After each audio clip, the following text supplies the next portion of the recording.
Hong Kong's leader pledging a complete review of public housing renovation practices and enforcement after a deadly blaze tore through 7 of 8 blocks of a residential complex in the northern Tai Po district.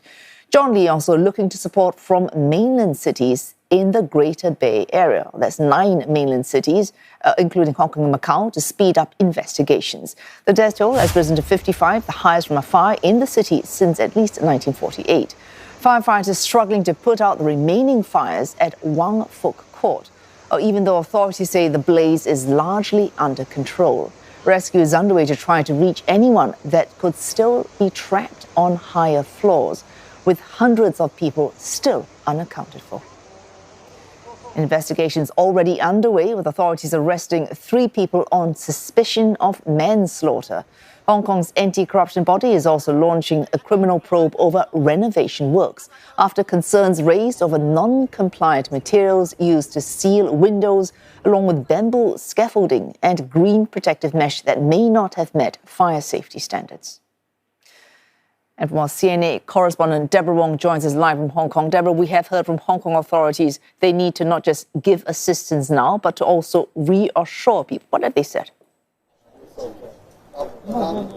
Absolutely. There is a huge safety review going on right now. So over 100 contractors across Hong Kong would need to submit documents within the next 7 days, to prove that the construction materials that they're using are fire retardant. We're also hearing from the government that they intend to accelerate the phasing out of bamboo scaffolding, turn them into, eventually use metal scaffolding instead because it's more fire retardant. And also there's going to be a large-scale inspection on a large-scale renovation of projects across the city in Hong Kong. And, a part of that is also going to be a review. There's also going to be a review of Prestige Construction's projects. Now, Prestige Construction is the renovation company that has, is in charge of the renovation of the residential cluster that we are seeing burn behind me right now. Just take a very close look at the building.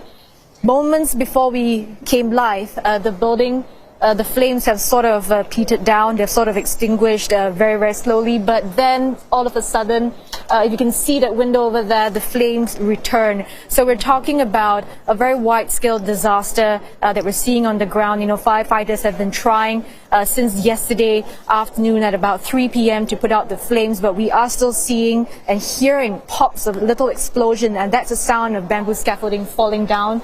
The sound of, we are also seeing some mesh fall all around the ground in that disaster zone. So that's why authorities are treating this with utmost importance. They are reviewing safety standards going forward. Deborah, of course, it's premature to say the fire is out because, as you saw, it could reignite just like that. Meanwhile, this was several hours ago. Hong Kong's police authorities saying 900 residents, those are those that can be accounted for, are already spread across 8 shelters. Of course, many more yet to be accounted for. What kind of support is being provided for those right now we know who have been found, who are affected by the blaze?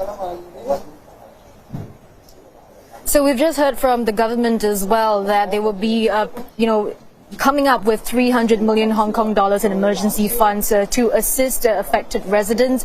And part of that amount is going to be going to affected residents tonight. In fact, 10,000 Hong Kong dollars we're hearing to affected residents. And the government will also be providing about 1,000 spaces in youth hostels for those who have lost their homes. But that's only going to be for a period of 2 weeks. So we are talking about long-term plans that NGOs have started to come in to assist, the affected residents. This kind of a disaster has sort of attracted an outpouring support from the community, from all walks of life. In fact, we were walking around the disaster zone to the community square. In fact, where I am right now, there are people handing out food rations. I'm wearing a jacket right now because it's getting really cold. It's 18 degrees Celsius right now, but it could drop even to much colder temperatures as the night progresses. So they are giving out blankets, sleeping bags, warm coats also. There are people here also looking very disheveled, looking very distraught, and we did speak to them, and they say that they are still here. They don't want to go to the emergency shelters. They want to stand here and look at the burning building because some of them still have relatives trapped in there, and we could hear of an update on these figures later on in the night. But of course, the mental state here is very important. And I did speak to Red Cross earlier to find out what they're going to be doing to assist these residents. Have a listen. There's a possibility that we would be providing some cash assistance for the household who fulfilled our criteria. And in terms of mental health and psychosocial support, those who are distressed, affected by the incidents, or even those who develop more long-term psychological conditions, we will be providing psychological therapy and intervention to them in the longer term.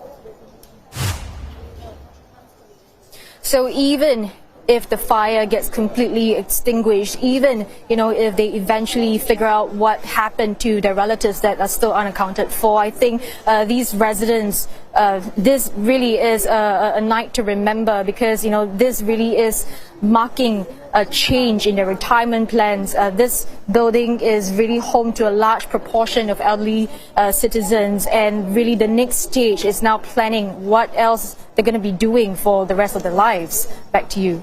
I think that CNA correspondent Deborah Wong reporting live from Hong Kong. There you can see Deborah behind her, the flames still going strong. And that started at 2:51 p.m. local time yesterday. Thanks for that, Deborah Wong, live from Hong Kong. Oh, this is, of course, a developing news story. You can stay with us across our CNA platforms for more on this story, including our website, cna.asia, and our mobile app.